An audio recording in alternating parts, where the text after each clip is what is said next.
Summer 1943 ended with opposing commands rebalancing after Kursk and Smolensk. In Moscow, Stavka assessed that German formations in Ukraine and along the central sector had lost offensive capacity and were withdrawing toward pre-prepared river lines. The Dnieper, up to 3 kilometers wide in places with high western bluffs, offered a continuous obstacle from the Pripyat marshes to the Black Sea. Politically and economically, its far bank held major cities, rail hubs, and the Donbass and Kryvyi Rih-Nikopol industrial areas. The calculation in late August was that forcing the river before the enemy reorganized could unlock a rapid liberation of the right bank and threaten communications of Heeresgruppe Süd. On the German side, the High Command consolidated along the so-called Panther-Wotan line, with the Dnieper as its central element. Heeresgruppe Mitte and Heeresgruppe Süd redistributed divisions to cover crossings at Kiev, Kremenchuk, Dnipropetrovsk, and Zaporizhzhia. Field defences expanded from riverbank trenches to depth positions on dominant heights, supported by demolitions on bridges, ferry slips, and rail approaches. German staff estimates judged that a defended river line could absorb Soviet momentum if reserves, artillery ammunition, and Luftwaffe sorties were concentrated on likely crossing sectors. But they also noted gaps caused by stretched frontage and limited engineer assets. Stavka framed its intentions in orders through September. Multiple fronts would advance on a broad front, reach the Dnieper in forced marches, seize bridgeheads by assault, and expand them before German reserves could counterattack. The central, Voronezh, steppe, southwestern and southern fronts, together fielding several million personnel with thousands of guns and hundreds of tanks, were tasked to converge on key river arcs. Intelligence combined aerial photography, partisan reports on ferry points and road conditions, and intercepts pointing to German rearguard schedules. Planners recognized shortages in heavy bridging equipment, tugboats, and motorized pontoon parks. Improvised solutions included commandeering local boats, building log rafts, and pre-positioning assault boats on rail. Public and political context emphasized momentum. The narrative inside the Soviet press stressed continuous liberation and the urgency of relieving occupied populations before further deportations and resource removals. Within headquarters, this translated into calendar targets, dates for reaching specific river sectors and for raising flags in major cities, alongside allocations of fuel, railway priorities, and bridging sets. The later official accounting would cite about 417,000 casualties for the September-December forcing and bridgehead fighting, a figure that entered the post-war discussion over whether the tempo chosen was the least costly way to achieve strategic aims. German assessments in September recorded a retreat under pressure rather than a planned, unmolested evacuation corps diaries, noted rail congestion west of the river, ammunition rationing, and engineering delays at crossings. Commanders weighed whether to hold East Bank bridgeheads to disrupt Soviet assembly areas, or to demolish early and deny lodgements entirely. Luftwaffe groups shifted from interdiction to direct support over crossing sites, constrained by aircraft serviceability and the extension of Soviet fighter coverage from forward airfields. Civilian conditions on both banks shaped operational choices. Evacuations, scorched earth demolitions, and food levies affected transport and labour availability. For the attackers, local craft and workforce could accelerate ferry construction. For the defenders, cleared riverfronts and removed boats simplified fire plans. Terrain and season mattered.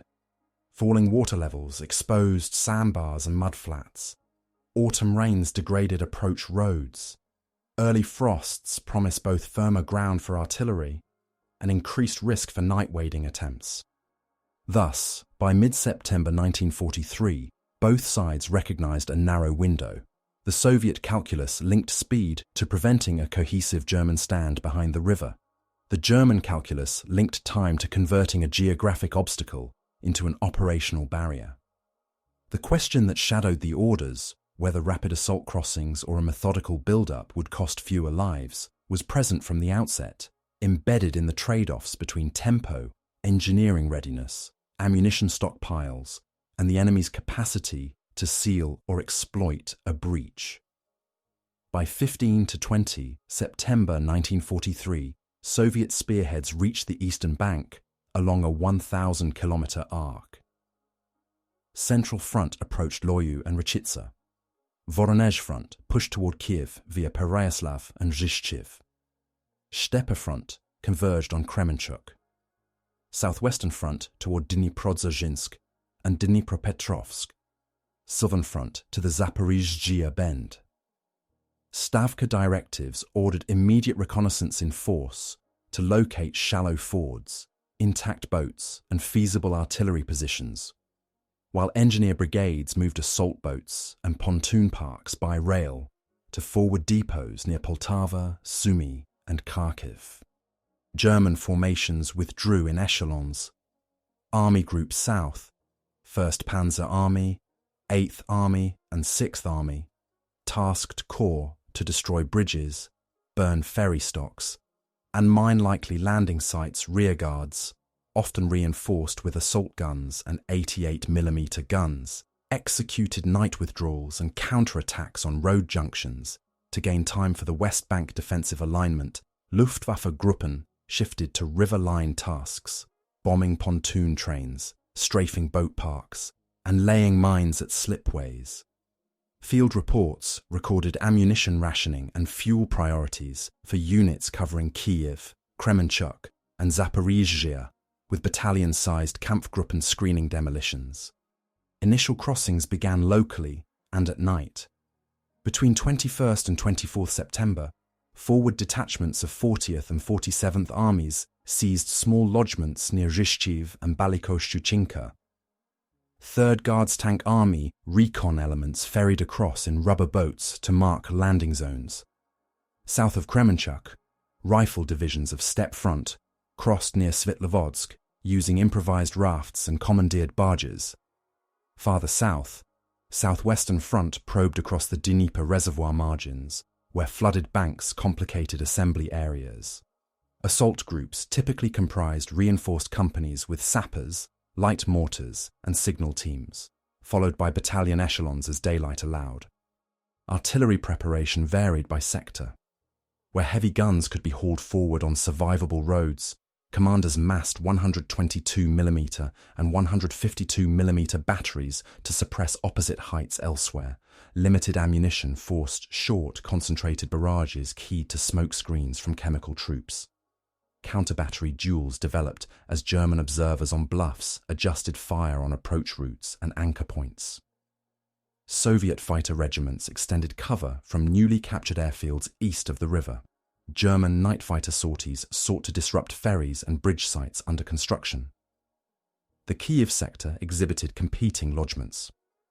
By late September, Voronezh Front held narrow footholds at Bukharin on broken, ravine-cut terrain, and smaller patches northward toward Rzhishchev. Commanders faced the choice between expanding Bukharin directly into the heights or shifting weight to a new crossing near Lyutezh, north of Kiev, closer to roads suitable for armour. Both options implied high engineer demand, boat cycles under fire, ferry launches for vehicles, and eventual trestle or pontoon bridges capable of sustaining core traffic. Civilians on both banks influenced tempo. Evacuations and forced labour details affected availability of boats, timber, and draft animals. On the east bank, returning villages provided guides to ford lines and sandbars. On the west bank, cleared riverfront strips, improved German fields of fire, but reduced concealment for patrols. Autumn weather introduced additional constraints. Rain deepened approach mud. Low water exposed shoals that could ground barges. Early fog favoured pre-dawn runs, but complicated artillery observation. Command structures adapted to the river problem. Fronts created temporary crossing groups integrating army engineers, artillery, anti-aircraft units, and traffic control battalions to prevent congestion at slipways. German Corps organized river defense staffs to coordinate artillery observers, searchlights, and reserve companies for immediate counterattacks against fresh lodgements. Signals units on both sides established dedicated nets for ferry schedules and bridge status to synchronize infantry reinforcement with ammunition and medical evacuation cycles. By the end of September, the opening phase had produced dozens of bridgeheads, most only a few kilometers deep and several hundred meters to a few kilometers wide. None yet guaranteed an operational breakout.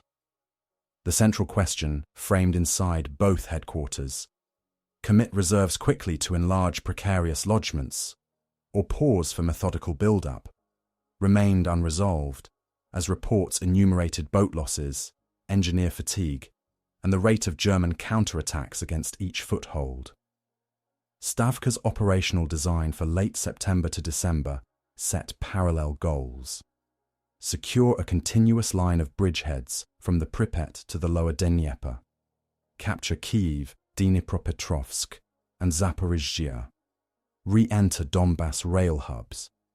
And fracture Army Group South's lateral communications. The method prescribed was tempo. Successive echelons would cross on narrow fronts, enlarge lodgements to 8 to 15 kilometer depth, then pivot mobile corps through created corridors. Central Front covered the northern arc. Voronezh Front targeted Kyiv. Steppe Front aimed at Kremenchuk to enable a left hook toward Fastiv and Bila Tserkva. Southwestern and southern fronts sought crossings near Dniprodzerzhinsk, Dnipropetrovsk, and the Zaporizhzhia Bend. Force allocation reflected these aims. Armies with higher engineer densities and artillery park capacity were assigned to main crossings. Rifle divisions earmarked for first waves received extra sappers, flamethrower teams, and light mortars. Second echelons accumulated anti-tank regiments and corps artillery. Tank armies held east of the river until ferry tonnage and bridge load classes permitted movement. Air armies planned rolling fighter screens and timed interdiction of German road nets beyond the bluffs. Calendar targets were explicit: Kyiv in early November if a northern crossing matured, Dnipropetrovsk-Zaporizhzhia within weeks if the Kakhovka-Nikopol sector yielded. German planning centered on converting the river into a layered barrier tied to the Panther-Wotan line. Army Group South ordered divisions to occupy West Bank heights, create interlocking strongpoints, and deny intact crossings. Corps grouped artillery to deliver observed fire on slipways and approach roads. Reserve usage emphasized immediate local counterattacks with grenadier battalions and assault guns, while keeping mobile elements for a second ring against any breakout. The Luftwaffe scheduled concentration days over priority sectors, but aircraft serviceability and fuel allocation limited sortie density. The objective was to force Soviet bridgeheads into attritional cul-de-sacs until winter stabilized the front. Engineering and logistics drove feasibility. Soviet fronts inventoried assault boats, rafts, and pontoon equipment against required ferry cycles per division. A single rifle division's daily tonnage, ammunition, food, medical evacuation, and replacements demanded dozens of boat trips under fire before a bridge could carry core traffic. Bridging units calculated load class for medium tanks and self-propelled guns. Where currents and bank heights exceeded safe margins, commanders substituted cable ferries and increased tug allocation. Stocks of smoke munitions, engineer explosives, and timber were pushed by rail to forward depots at Poltava, Sumy, and Kharkiv, with truck shuttles closing the last miles. Miscalculation and adaptation appeared on both sides. Soviet staffs initially overestimated the suitability of the Bukrin lodgement for armour, underappreciating ravine-cut terrain and limited exit roads. This drove a later plan revision to create an alternative crossing at Lyutezh north of Kyiv, closer to road networks capable of sustaining tank army throughput. German staffs underestimated the ability of multiple Soviet fronts to generate simultaneous crossings that diluted artillery and air concentrations. Where frontage stretched to 12 to 18 kilometers per division, observation and counterattack timing deteriorated. Casualty accounting influenced planning cycles. Reports from late September bridgeheads showed rifle regiments in first waves losing double-digit percentages in 24 to 48 hours, with engineer companies recording the heaviest proportional losses at slipways and on initial boat runs. On the German side, divisional returns listed rising infantry battalion understrength due to continuous counterattacks against footholds and artillery duels that consumed ammunition faster than planned ration scales. Comparative effects were sector-dependent. Narrow Soviet lodgements suffered high daily rates until artillery and anti-tank guns crossed. German counterattacking battalions incurred concentrated losses when assault guns could not operate on broken banks or under smoke. Doctrinal frames shaped expectations. Stavka's directive logic favoured momentum to preempt a consolidated winter line. Successive operations were meant to deprive the defender of time to reset German doctrine, treated major rivers as operational hinges. Deny crossings, then trade space only when pressured by massed artillery or armour over a mature bridge. Propaganda accompanied both designs. Soviet publications emphasized liberation schedules and named cities. German broadcasts framed the Dnieper as a shield line, safeguarding the European interior. Internally, both commands circulated planning notes that tied success to variables rarely fully met: weather windows, engineer endurance, ammunition trains hitting timetables, and the adversary's reserve response. Thus, by early October, planning converged on two linked problems: how quickly ferry and bridge capacity could be built to feed corps-sized forces across, and how effectively German divisions could compress or eliminate lodgements before those capacities matured. The answer would depend less on single set-piece actions than on daily arithmetic. Boats available, tons moved, artillery rounds delivered, and battalions fit to counterattack or expand a foothold. Early October opened with scattered but continuous assaults across multiple sectors. In the Kiev axis, Voronezh front expanded the Bukrin lodgement between Balikoshchuchinka and Hryhorivka first echelon rifle regiments crossed at night in boats carrying 12 to 18 men per trip, guided by ropes strung by sappers in waist-deep water. By dawn, companies held pockets on the western bank, 500 to 1,500 meters deep. German artillery observers on the bluffs adjusted fire onto slipways and ravines. Counterattacks with grenadier battalions and assault guns tried to split the lodgement before heavy weapons crossed. Boat losses rose with each daylight cycle. Reports logged engineer companies reduced by a third within 48 hours, while German infantry battalions recorded similar attrition when advancing over open spurs into mortar and machine gun fire. North of Kiev, reconnaissance detachments from the 38th and 60th Armies tested the Liutezh area. Patrols measured currents, bank heights, and road exits suitable for armour. The terrain offered broader approach roads than Bukrin, but required bridging over marshy inlets. Small night crossings established markers but avoided premature escalation that would signal intent. The German response included rapid artillery shifts and patrols to destroy boats cached in reed beds. Both sides treated these contacts as calibration for larger moves. At Kremenchuk, Steppe Front's first wave divisions widened initial footholds captured in late September. Sappers assembled trestles under smoke. Cable ferries began cycling light vehicles and 45mm anti-tank guns. Once a narrow bridge reached load class for medium artillery, corps batteries crossed to counter German observers. On heights beyond the riverline, German corps staged local counterattacks with assault guns where road spurs allowed, but frontage stretched to more than 12 kilometers per division diluted reserves. Air activity increased. Soviet fighters flew cover from airfields east of Poltava. German dive bombers targeted bridgeworks, with sortie rates constrained by fuel and maintenance. Farther south, Zaporizhzhia and the Dnieper Bend saw complex contact. The German command maintained an east bank bridgehead to shield the dam and facilitate demolition schedules. Southwestern Front probed this salient with successive regimental assaults, seeking to compress it before the demolition window closed. Night raids against pontoon parks, combined with artillery harassment of ferry berths, reduced German flexibility.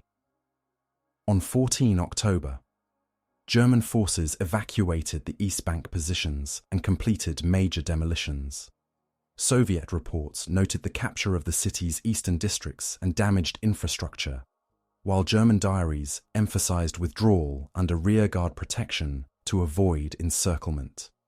Dnipro-Dzержinsk and Dnipropetrovsk sectors presented flooded margins due to reservoir levels. Assault groups used low-profile rafts and improvised kayaks, towing lines against the current lodgements formed on narrow shelves beneath cliffs, complicating reinforcement.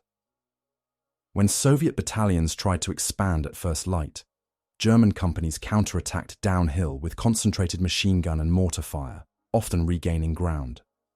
Where Soviet artillery could not be ferried quickly, commanders substituted massed mortars and heavy machine guns to stabilize the footholds until heavier calibers arrived.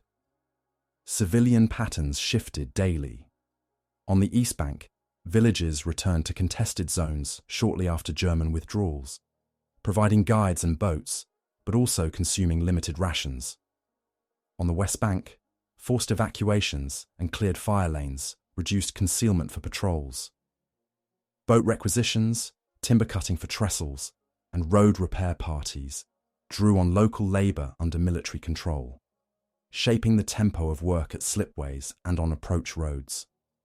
Rail demolitions and bridge losses diverted supply to long truck hauls that strained both armies' transport. Morale signals diverged by unit and sector.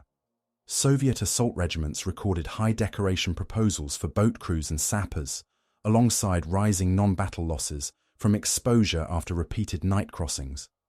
German infantry letters and unit summaries cited fatigue from continuous night alarms and counterattack drills with reduced companies.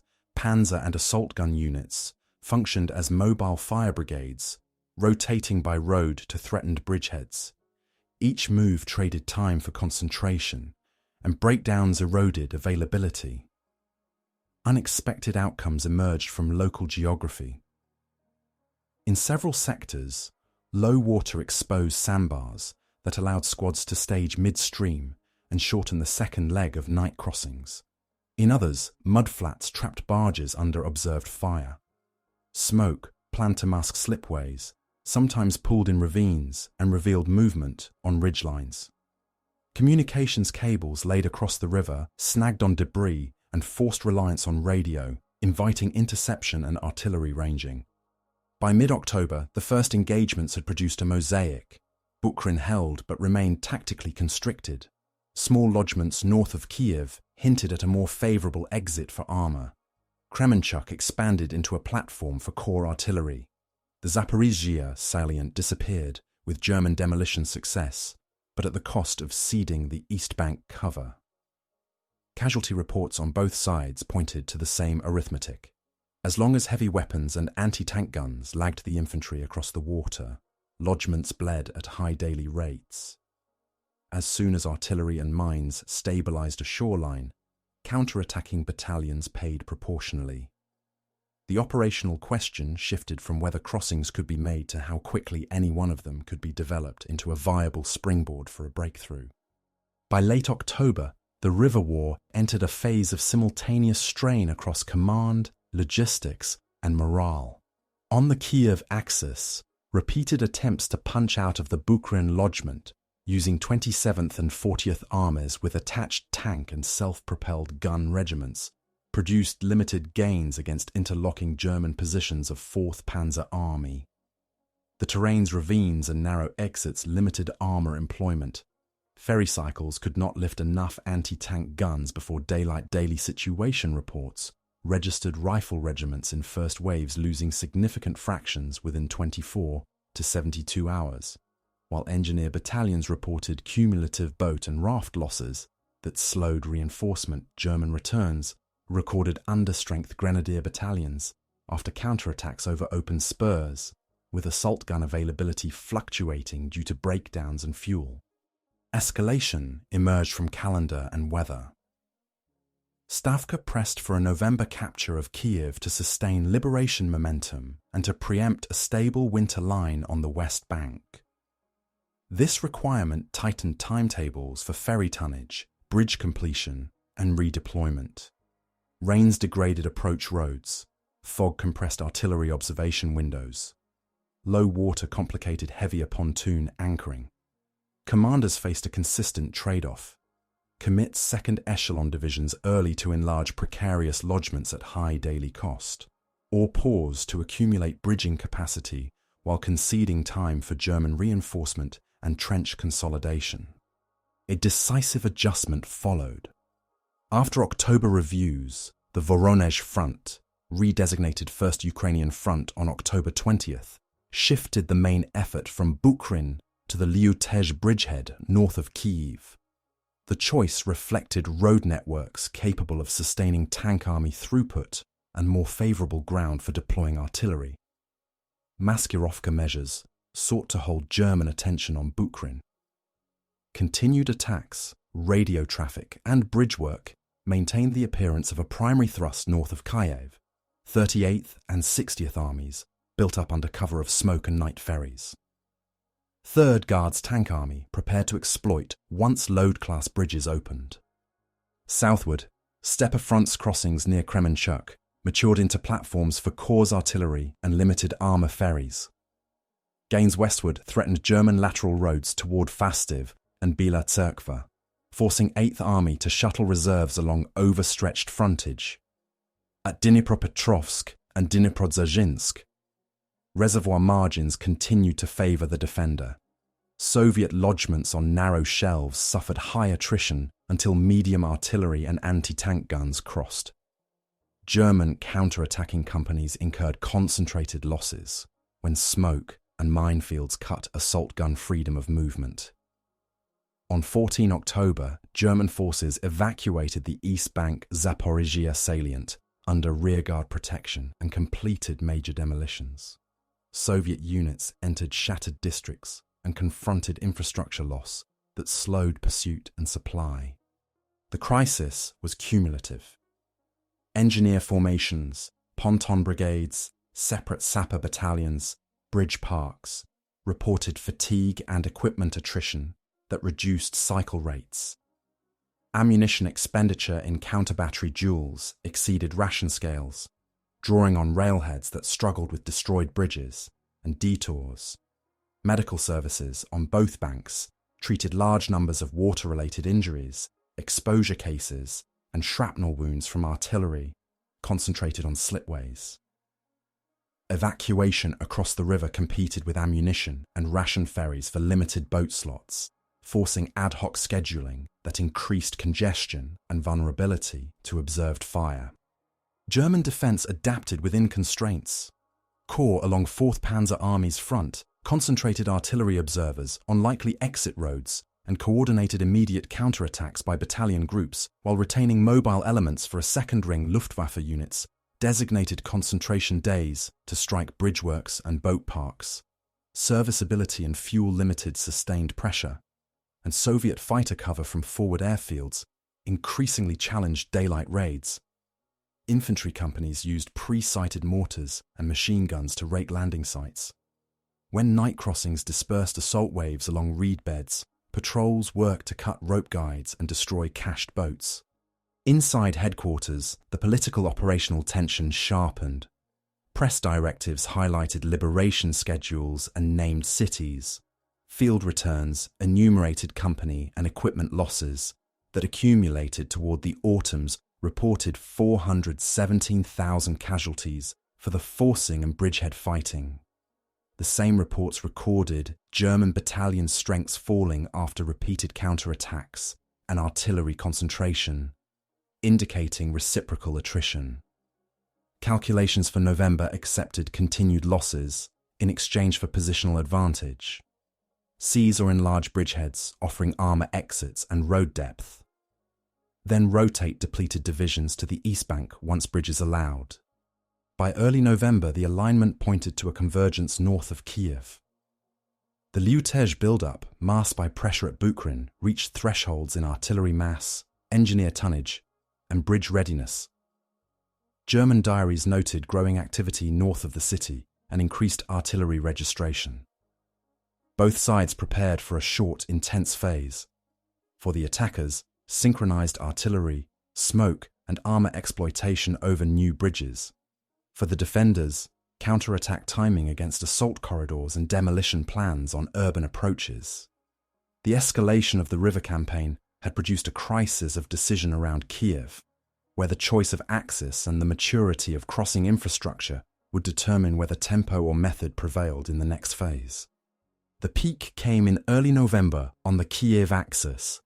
In the Liutezh bridgehead, 1st Ukrainian Front, synchronized artillery groups, smoke detachments, and engineer parks to open corridors for armour.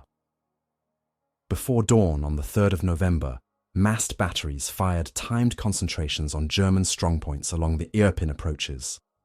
Chemical troops layered smoke over ferry berths and the first trestles. By mid-morning, medium pontoon bridges reached load classes sufficient for T-34s and self-propelled guns. Elements of 38th and 60th Armies advanced on multiple battalion-wide lanes to diffuse German observation. Once anti-tank guns and mortars crossed, infantry pushed beyond the immediate bluffs to seize road junctions leading towards Sviatoshin and the northern suburbs.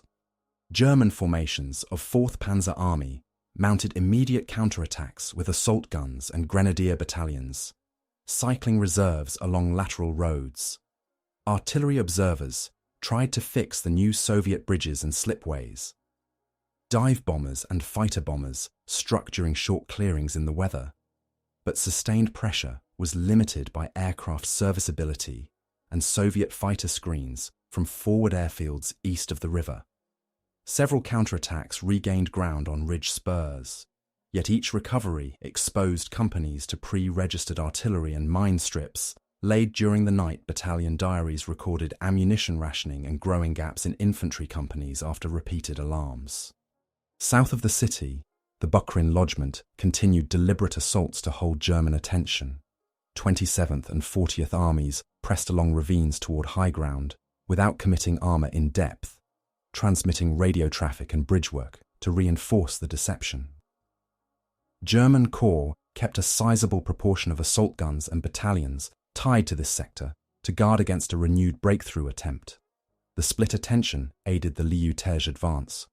On November 4th to 5th, the road net north of Kiev admitted larger numbers of guns and tanks, and traffic control battalions reduced congestion at the bridges by regulating ferries, ambulance evacuation, and ammunition returns on separate cycles.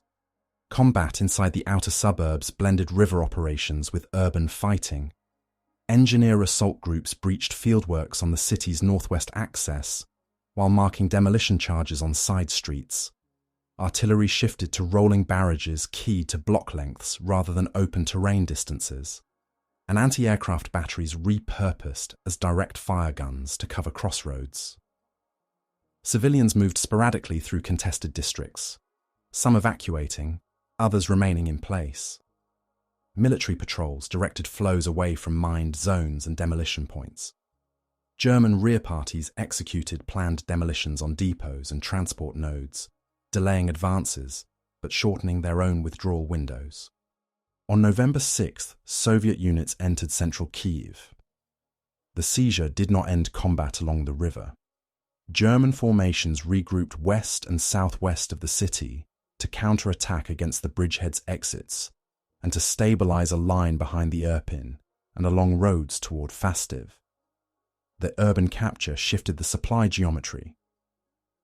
Bridges at Liutezh and auxiliary ferries now carried two-way flows, ammunition forward and wounded, prisoners and damaged vehicles back, while city infrastructure damage, including destroyed rail spurs and warehouses, constrained immediate throughput.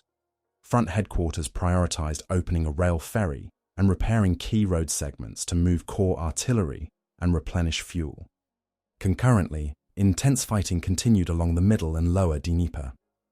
Near Kremenchuk, bridgeheads matured into springboards for westward advances that threatened 8th Army's lateral communications around Dnipropetrovsk and Dniprodzerzhinsk.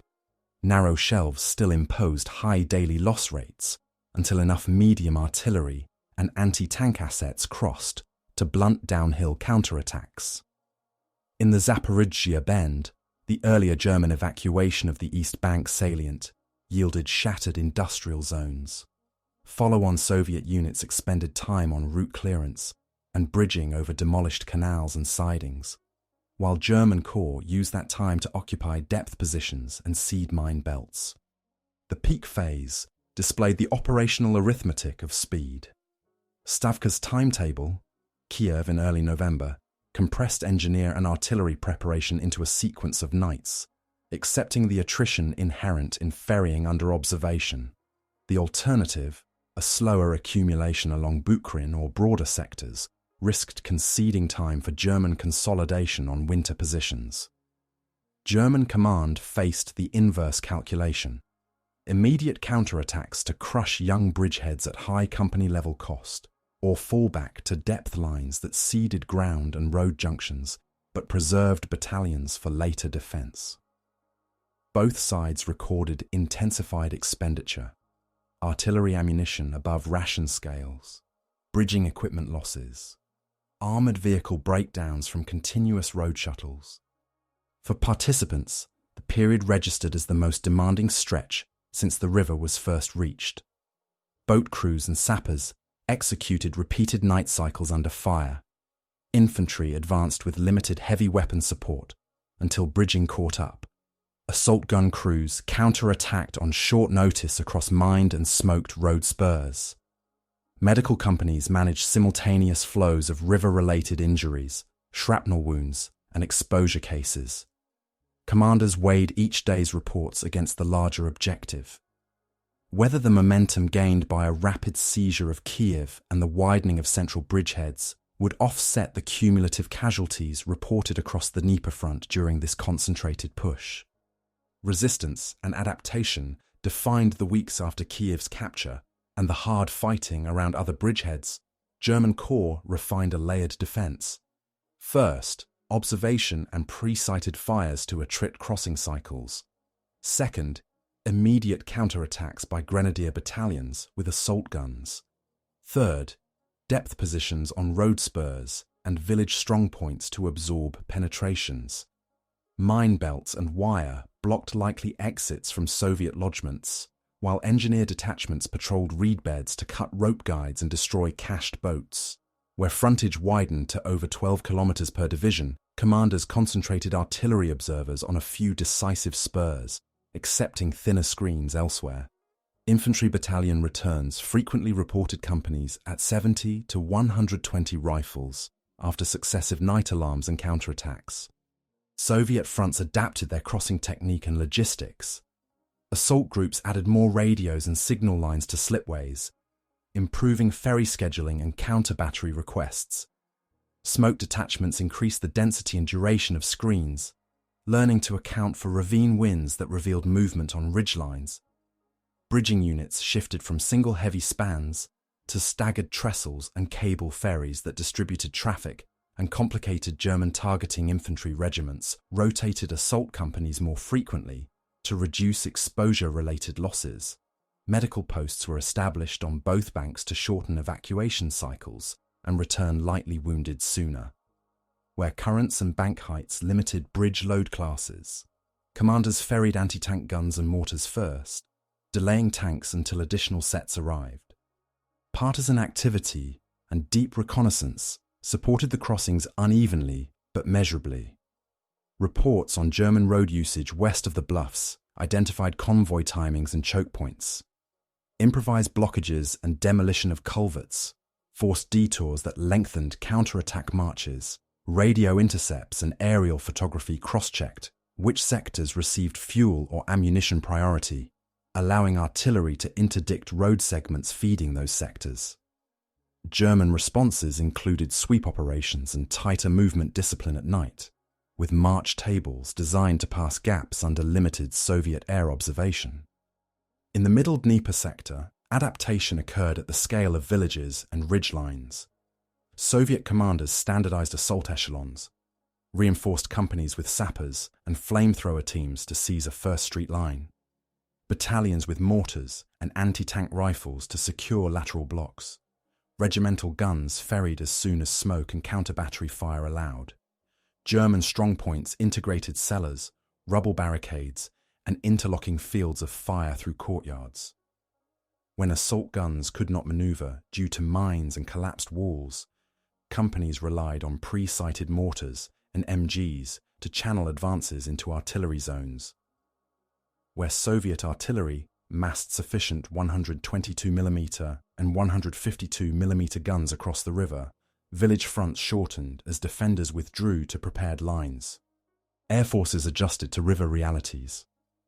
Soviet fighter regiments flew standing patrols tied to bridge work periods, while ground attack aircraft focused on short interdiction runs against road bends and gun positions overlooking slipways. Luftwaffe units, facing growing fighter opposition, emphasized night harassment, mine-laying along ferry approaches, and opportunistic daylight strikes during weather breaks. Effectiveness varied with serviceability and distance to fields. Sectors closest to forward airstrips saw higher Soviet sortie density and quicker response to German counterattacks. Resource management drove tempo.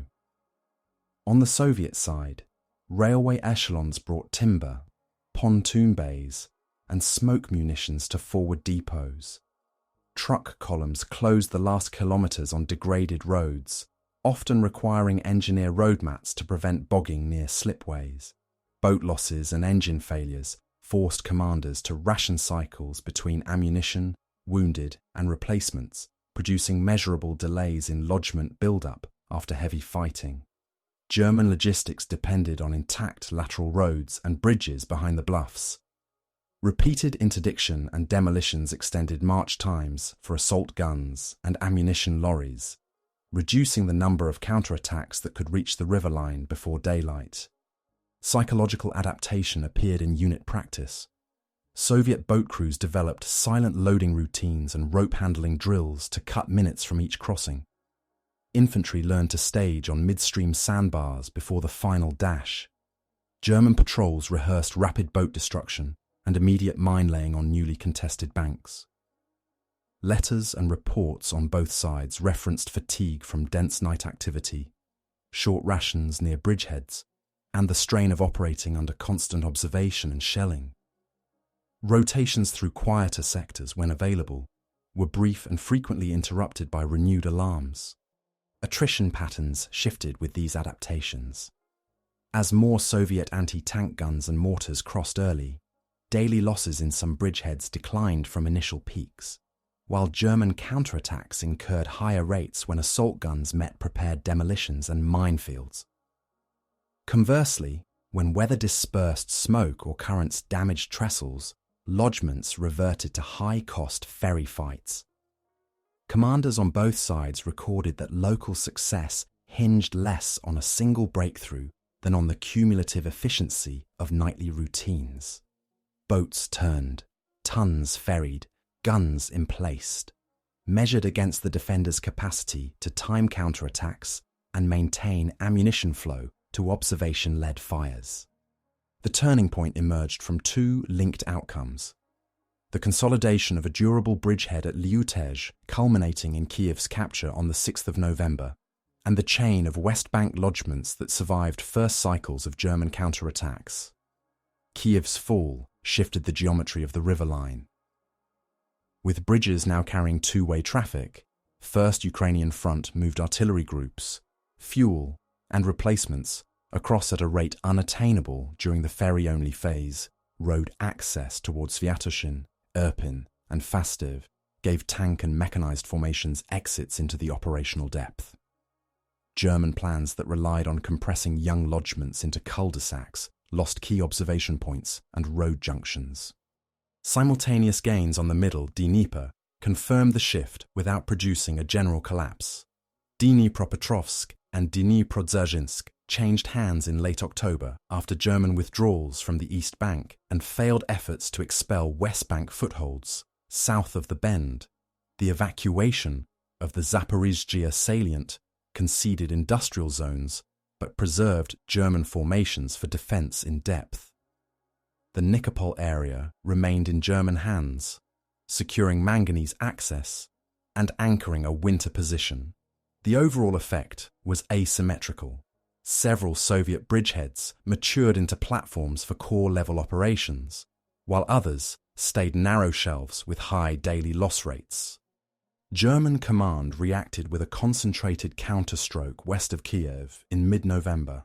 Panzer and assault gun groups shifted along lateral roads, struck toward Zhytomyr and Fastiv to cut the new exits and compel a pullback to the river. Local successes retook towns and disrupted traffic on a few crossings, but they did not re-enter Kiev or unhinge the Lyutezh bridges. Battalion and ammunition returns showed the cost of counterattacking against pre-registered artillery and mine strips now emplaced on the bridgehead perimeter. The outcome fixed the strategic balance for the season. The river had been crossed in force at select points, and the defender lacked the means to restore a continuous Dnieper barrier. Operationally, the turning point altered how time and casualties traded.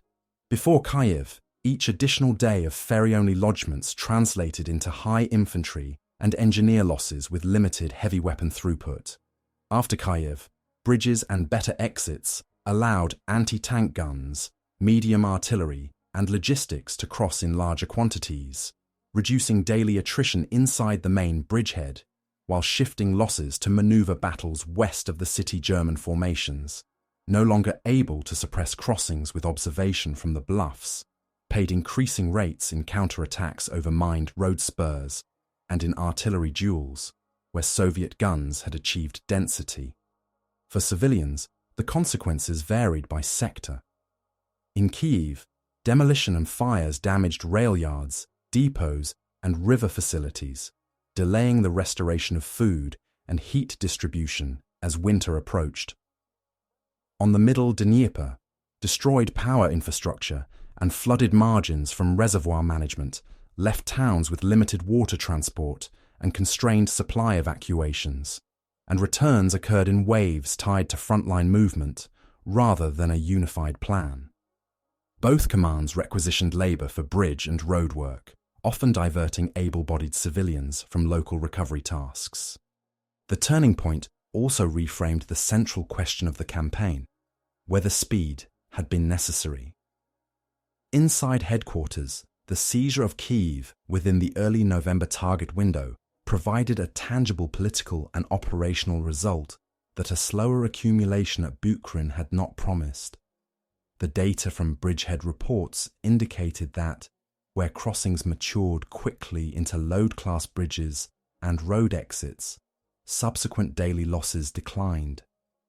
Where geography and currents delayed that maturation, attrition remained high. German diaries emphasized that simultaneous crossings forced dispersion of artillery and air effort, undermining the premise of a static winter defense on the Dnieper line. By early December, front maps showed a mixed picture. First Ukrainian front held Kyiv and fought maneuver battles along the Fastiv-Zhytomyr axis. Steppe and southwestern sectors maintained expanding footholds near Kremenchuk with pressure on Bila Tserkva and the rail net. Southern sectors confronted a still coherent German position around Nikopol. The river barrier, once envisioned as a seasonal stop line, functioned only in fragments. The strategic momentum shifted, not by eliminating German resistance, but by converting selected lodgements into operational gateways whose existence could not be reversed without losses the defender could not afford.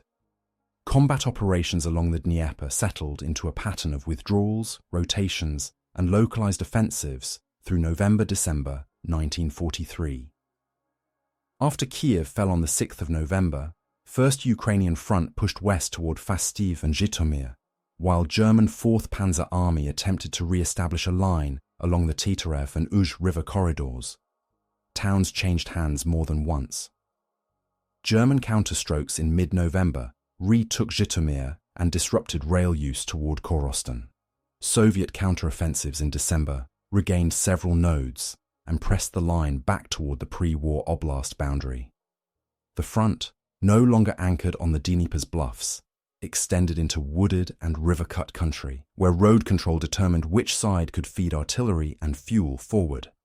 South of Kyiv, the reflagged fronts pursued varied outcomes.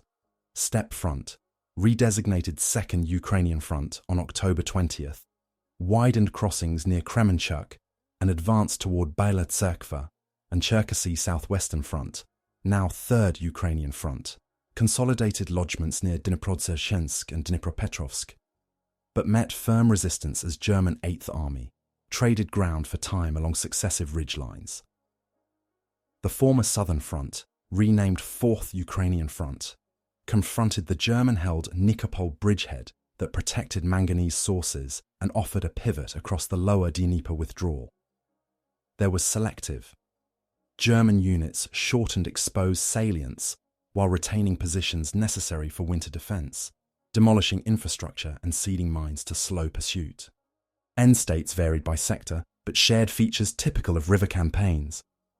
Soviet bridgeheads that had matured into multi-bridge complexes became permanent crossings, with traffic control battalions regulating two-way flows of ammunition and wounded.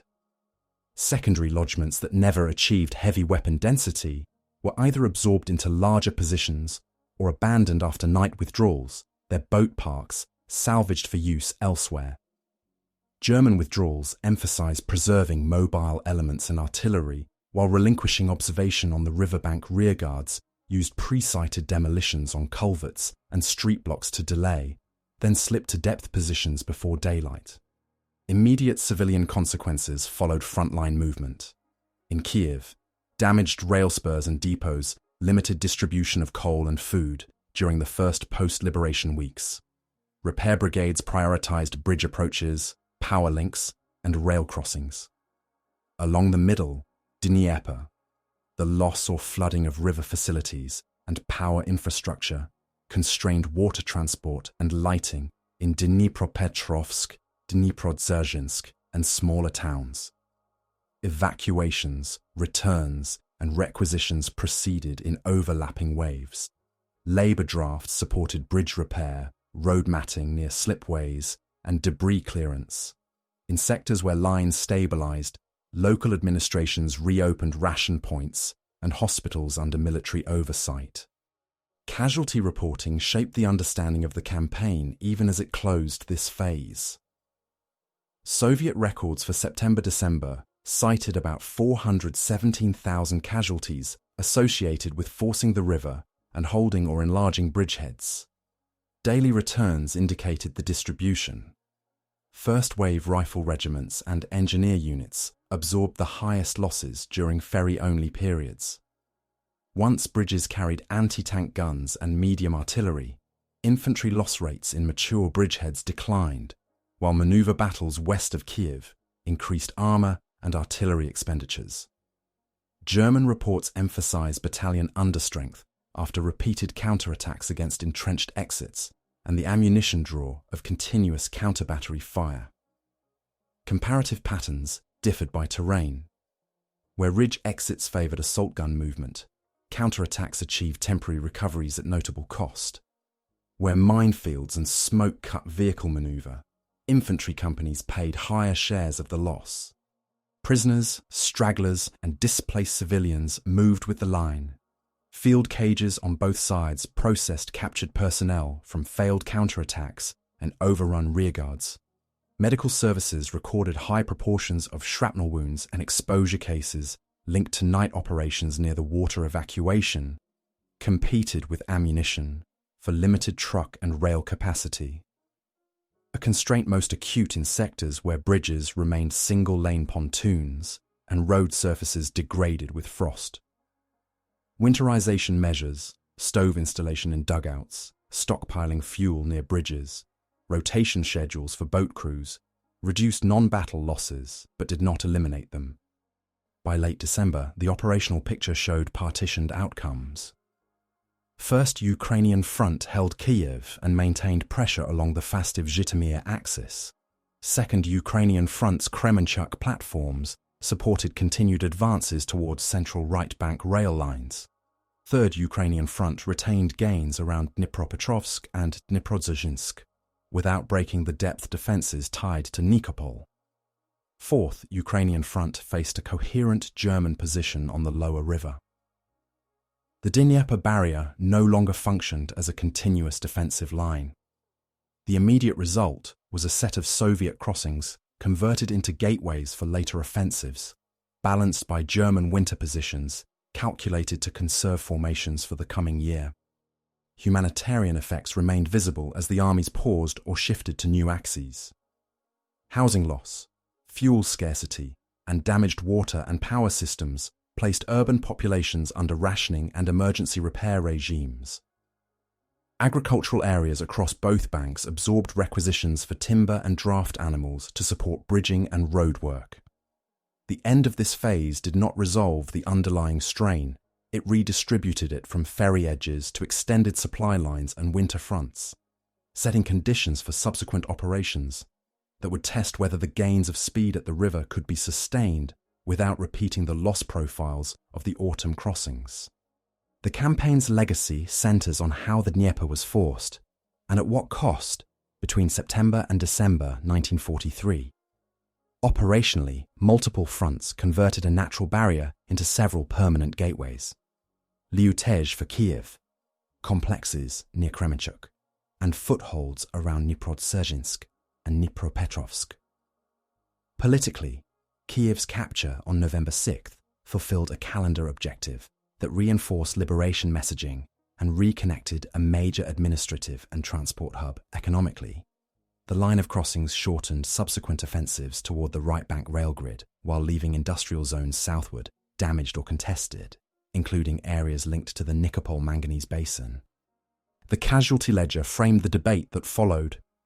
Soviet accounting for the September-December interval cited about 417,000 casualties associated with forcing the Dnieper and the bridgehead battles. Within that figure, first-wave rifle regiments and engineer units bore the highest proportional losses during ferry-only phases when heavy weapons lagged behind infantry.